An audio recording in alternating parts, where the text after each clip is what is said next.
Good morning, good day, good afternoon, good evening, and good night, everyone. I hope you are doing very well. I hope your week is treating you right. I hope everything is going just as you wish. This is week 7. We are nearing closer and closer to the halfway point. So it's all very exciting times. Of course, we have 2 extra weeks at the end with our 2 week hiatus that we had. But that's all well and good. So this week we're examining games.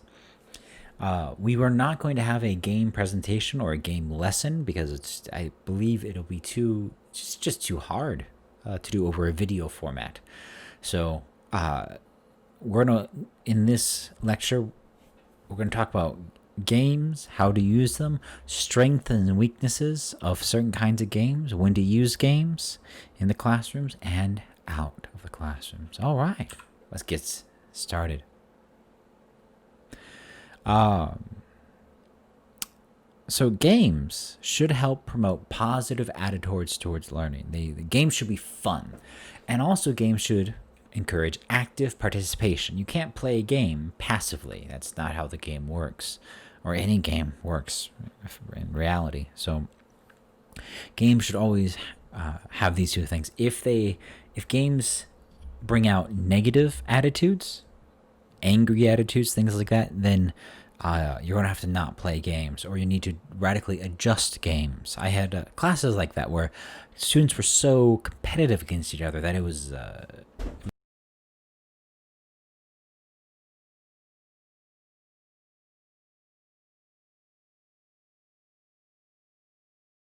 sorry, I had to take a break real fast.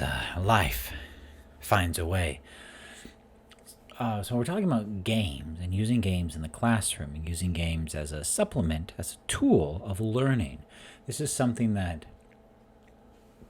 students often aren't aware of how much application of knowledge they actually use in games. So games can be a great way to synthesize the lesson's content and your student's skill in an applicable manner. And then so they learn a skill, they learn the knowledge. Now they need to use it, and that's where the game comes in. And games can come in many different forms. A nice thing about games is that they're fun, so to speak, which is good and bad. So one problem with that is that if something is fun, it can be seen as unnecessary, and students may respond as such, as in they won't actually care, and they won't apply themselves. So, but games are also structured with rules, and humans, along with some other animals, like monkeys and things, have a strong sense of fairness, and with that, games are a very nice way to have for students to apply their knowledge. There are 2 major categories of games: the competitive, student against student, or cooperative, students working together against a goal, to achieve a goal. Sometimes you want competitive games, sometimes you want cooperative games. And so depending on the situation, on the lesson material, on the personality of the students as a group, those are and also sometimes you want to encourage different skills. Sometimes you want students to work individually, sometimes with a group, sometimes working together, sometimes working all together as a big group. And so depending on the skills you want to encourage, or personality traits you want to encourage, you can make competitive or cooperative games. So when can we use games? When can we actually use the games? Especially in terms of English, in the context of English, using games to practice new language skills or review old ones, that's nice. Games are very nice if you want to do task-based learning, applying giving the students a task to complete, and then they work together or what have you to achieve that task. Games also help to develop memory and concentration ability of the students. That's always nice. Something that is helpful is tell the students why they're playing the game. So if this can help guide and focus their energies on what they're doing. They're not playing the game just to get a piece of candy or the pride or stamps or what have you. Try to include the students and make them more active in their educational process. Make them aware of their education. Here's some overall tips for playing games. Make the game simple. Don't try to overcomplicate it, especially with elementary school students. You probably know the game Mafia. Mafia is a very fun game, but it's complicated. And so you might want to play with a simplified version, especially if you're playing with younger students. Even then, the content matter might be inappropriate for Mafia people. I didn't play Mafia as a child. I played Werewolves. Effectively the same thing. They're just werewolves, and it's a medieval village. Games also, you need to get everyone involved. Everyone needs to play the game. Going with what we talked about last time with instructions, giving clear instructions and demonstrating game. Very often, it's a good idea to do one practice game or one practice round so everyone can do and play the game and then play it for real. It's very important that when we enforce the rules of the game, that we are fair. Students can smell unfairness. They hate it. And make sure that you stop the game before students get bored with it. They will get bored with anything eventually, even ice cream. So to go in a bit more detail, here are from our books, the 9 golden rules of using games in the language classroom. Now, these rules can also be applied in other classrooms as well, not just the foreign language classroom, but in others as well. And we'll talk about that. Number 1, the what and the which. And this is very important for you as a teacher to establish what the students are going to learn from the game and which kind of game is best suited to support these learning objectives. What skills do you want to practice? Is that speaking, listening, reading, writing? What do you want the students to exercise with the game? So first, you should choose what you want to practice, what you want to exercise, what skill you want to exercise, and then find a game or make the game that reinforces, that works for your purposes. Don't start with a game and then choose a skill. Decide as a teacher what you want the students to be able to do, and then find the best game for that. Make sure, number 2, suits you, sir. Make sure you need to find the suitable game for whatever the skill that you want to focus on. Also make sure that the game is applicable and suitable for the students' maturity level, for their English skill level, and for their age group as well. In general, back in the old days when I was teaching students, elementary school students, first graders, second graders, third graders, they love to run around and jump around and have very physical games. But older students, 5th grade and 6th graders, didn't like moving around in the classroom as much. So that was something they, Simon Says only gets you so far. It's important that you're aware of that, of the personality of the class, of the students, and make sure that your game can be easily explained and understood by the learners, by the players. So even though it might be the best game in the world, Secret Hitler, probably not an appropriate game for elementary school students. But it is a very fun game, but it's not something that elementary school students can play. It's something that you can play. This one's very dramatic. Adapt or die.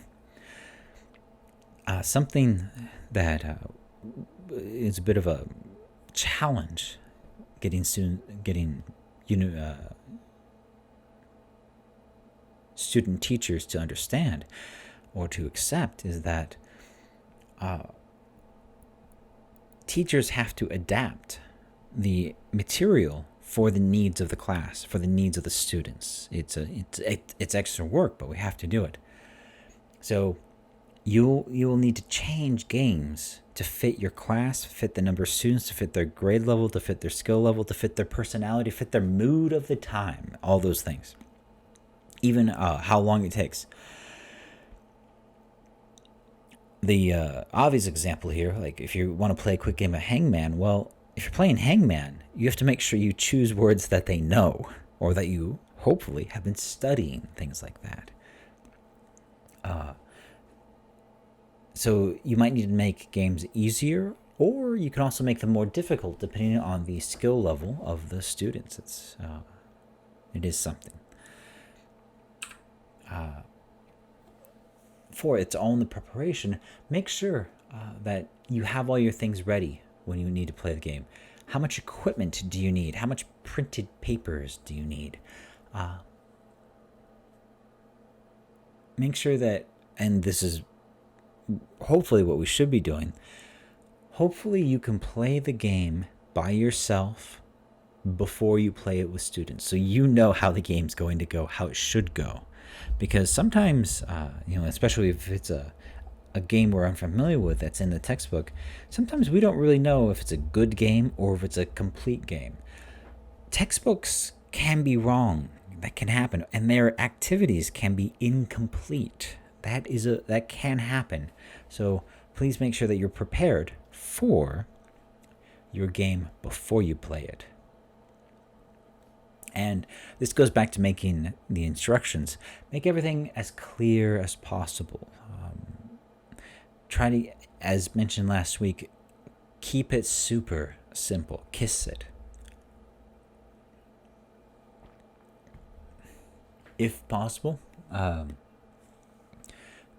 practice giving the directions, especially if you're giving them in English, before you give them to the actual students. And as mentioned last week, it's very helpful to provide, you're giving spoken instructions, but also provide written instructions, and also demonstrate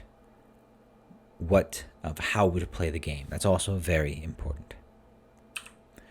And number 6, this is a very, very important, but depending on the game, this can be difficult. Make sure that everyone plays. Everyone has a chance to play. Speaking. This is very important. If you're playing Jeopardy of some sort or some trivia game, make sure that everyone answers, not the one kid on the team answers, that kid. Make sure everyone takes a turn. So, it could be as simple as after one student answers one question, they can't answer again until everyone answers. So that so everyone gets some practice, some exercise in speaking. So it's something to be aware of. Also, certain games limit the involvement of students. Mafia or Werewolves is a good example. For those of us who might be unfamiliar with Mafia or Werewolves, the notion is that you have a population, a town, as it were, and there's 2 phases. There's a nighttime and daytime phase. And in Werewolves, 2 of the villagers are werewolves, and every night they eat one of the villagers. So the villagers are trying to find and kill the werewolves. And so on the very first night, one of the villagers is going to die. What does that villager do? What does that student do for the rest of the game? Well, in regular play, they would have nothing to do. And werewolves can take, depending on how much they're talking, a complete game might take 20, 30 minutes, maybe longer even. So in that case, Werewolves is a terrible game to keep students active, to keep them playing. Because otherwise, they'll go to sleep, which is not what we want them to do. So there are variations of Werewolves, of Mafia. One variation is called First Night. In that, there's only one night of play, and the game only has one turn. It's much more complicated in that one turn, but there's one night, one day, game over. and it moves on from there. So you might need to modify your games to make sure that everyone has a chance to participate and exercise their English muscles. Also, we should make it rewarding. We should end the game on a happy note, like everything. Like we should end a class, a lesson with a happy note, a feeling of accomplishment and success. Games are supposed to be fun, also. When some people like to give candies. I've grown apprehensive of bribes such as candies.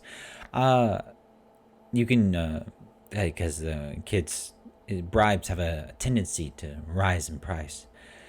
So I try other forms of recognition, things like that, but ending on a happy note. The game can also be a reward in of itself for good behavior, depending on how you are with the class. It is, if possible, also get the students to congratulate each other and support each other. God bless them. They should support each other, their classmates. Be careful of your timing. It is all in the timing. Don't play a game at the wrong time of class or time of day or the wrong day of the week. Otherwise, it might not work.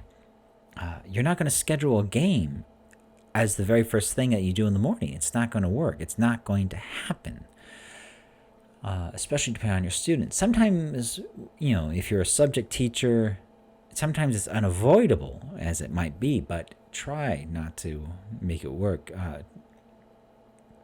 Also, try to have your games, hopefully, not take up the entire class period, so you can play it in 20 or 30 minutes. So it is a reward it's a carrot for doing well, for working hard, for succeeding in the regular lessons. The games can support and reward their good efforts. So it's a form of motivation. And also, to go back to it, games can be inspiring, but they're not a panacea. It's important to watch out for boredom, so the students don't get destructive or sleepy, as it were. So it's important to be careful of our sequencing and our timing, that we finish the games before the mood turns bored, before they turn negative, as it were. So we need to be aware of how the mood is in the classroom. So let's look at some different games. This would be very fun if we were actually in person and we could talk about different people's personalities. And I would have a whale of a time, but sadly we're not. There are some kinds of games where the players get out and have to stop playing. So think about, what are those players going to be doing after they're kicked out of the game? What are they going to do for the rest of the game? Simon Says, if you remember, especially dealing with very young students, Simon Says if you follow the wrong command or follow the command incorrectly, you're out. And that, that's discouraging, and the point is to play the game. So one modification is a life system or a man system, as in you get 3 lives and then it's game over. So it's not 1 life, game over. It's not Dark Souls. It's something more akin to Super Mario Brothers. So, or once you die or once you're out, you could have another sub game for them to play, which is helpful. What I used to do with the Simon Says, after a student got out, they became a watcher, and they helped me find students who made mistakes, and they got their own points for finding the most students who made mistakes. And that helped them pay attention and listen carefully to what the commands were, and so they were motivated to keep paying attention. Something also, be aware of how egocentric your students can be. Some students have a very difficult time accepting that they've lost anything, and they'll cry and get angry. Games can help with this, as in they need to accept that losing is part of life. You can make no mistakes and still lose. That's life. It can happen. It's not failure. It's just life. But sometimes we don't need 30 crying kids at once. It's just it's unsavory. So if you have a lot of very competitive students in your class, then it could be more helpful to play more cooperative games rather than competitive. That a way of focusing their competitive energy to help others rather than to berate and insult others, which can happen with overly competitive students. I've had it happen with me, so be aware of that. Something I've learned: if a rule can be misunderstood by a student, it will be misunderstood. That's just how it will be. Students will misunderstand everything. So that's why it's so important to have simple directions, written directions, spoken directions, demonstrating how you're gonna play. Do a practice round when you can. That is all helpful. And make sure that students know what the meta language of the game. It's your turn. You're out. What language do they need to know to actually play the game? Those are all very helpful. Sometimes it's easy to forget what students know and what they don't know. Okay. In your books, if you could read pages 67, 69, there it goes into more detail. That could be very helpful for you. All right, with that's about games. Games are very helpful. Games are very fun. There's lots of different styles of games. In our books, there's lots of different kinds of games. There's board games, trivia games, knowledge games, physical games, things that students can all enjoy, things that can force them to work together as a team, to communicate with each other. Then there's other activities that might not think of games. With one class I had at Samyuk, their levels were very high and they're very, very competitive. So what I had to do was make murder mysteries for them. And they had to solve the mysteries with clues and interviews and talking with each other. And they had to figure out who the killer was and what was happening and who was the real killer and who was just the red herring, the too obvious suspect that wasn't really the killer. So depending on your situation, especially on how much time you have a great access to great many games that you can use to help your students. And they can also be a great deal of fun. We're not going to have any main activities with games this semester because it's just I can't fathom doing it over video, and it would just be too sad, and I'll be sad. So we won't have anything like that. Please make sure you check the class notes on the discussion board and make sure that everything's going okay. As I've mentioned before, I am recording this several weeks in advance, so please make sure for any time-based instructions or supplementary material, please don't forget to check that. I hope you're doing well. I hope everything's going all right. Please take care of yourself and have an excellent week. Thank you and goodbye.